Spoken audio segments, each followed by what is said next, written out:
Tonight, that New York Times report says a pair of White House officials played a role in this stunning allegation 8 days ago. The Republican chair of the House Intelligence Committee, Devin Nunes, charging U.S. spies incidentally surveilled President-elect Trump. The president-elect and his team were, I guess, at least monitored. Now, the Times identifying those officials as 32-year-old Michael Ellis, a White House lawyer who formerly worked on the House Intelligence Committee staff, and 30-year-old Ezra Cohen Watnick, the senior director for intelligence at the National Security Council. Sources tell NBC News President Trump recently overruled an attempt to fire Cohen Watnick, a protege of ousted National Security Advisor Michael Flynn. Nunes has repeatedly refused to reveal his source, but says even though he reviewed the information on White House grounds, White House officials were not involved. No, and in fact, I'm quite sure that I think people in the West Wing had no idea that I was there. But if that source turns out to be a White House official, it would be an explosive twist in a drama that critics say started in an effort to back up the president's unsubstantiated claim he was wiretapped by President Obama.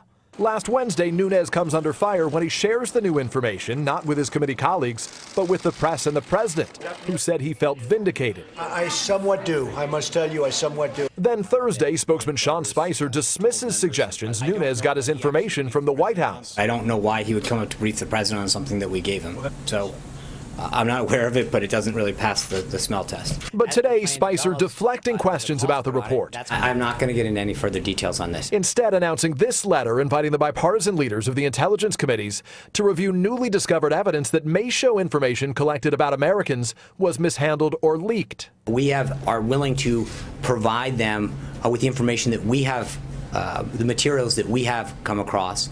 And I think that is an important step. The top Democrat on the House committee tonight accepting that offer, but pouncing on the Times report and questioning the White House's transparency. Is this instead a case where they wish to effectively launder information through our committee to avoid the true source of the information?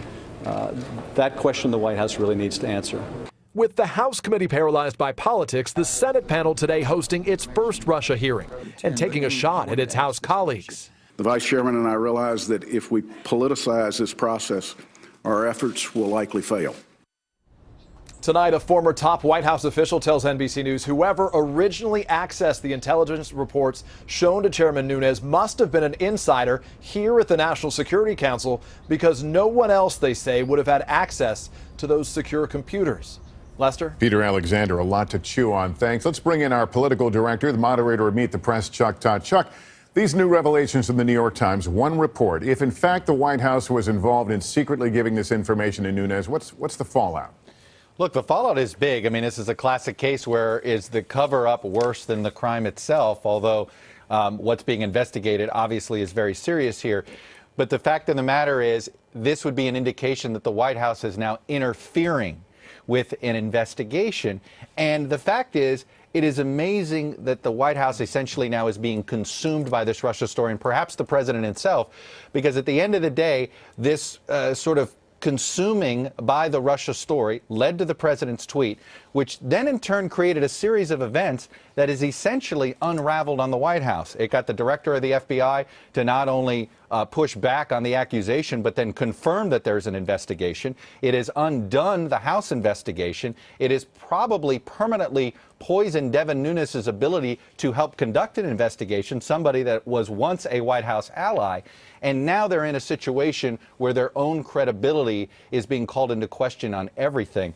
This is a situation where they've had a bad problem on their hands in Russia, Lester, and their own actions have made it worse. All right, Chuck Todd, thank you, Chuck. Hey, NBC News fans, thanks for checking out our YouTube channel. Subscribe by clicking on that button down here and click on any of the videos over here to watch the latest interviews, show highlights, and digital exclusives. Thanks for watching.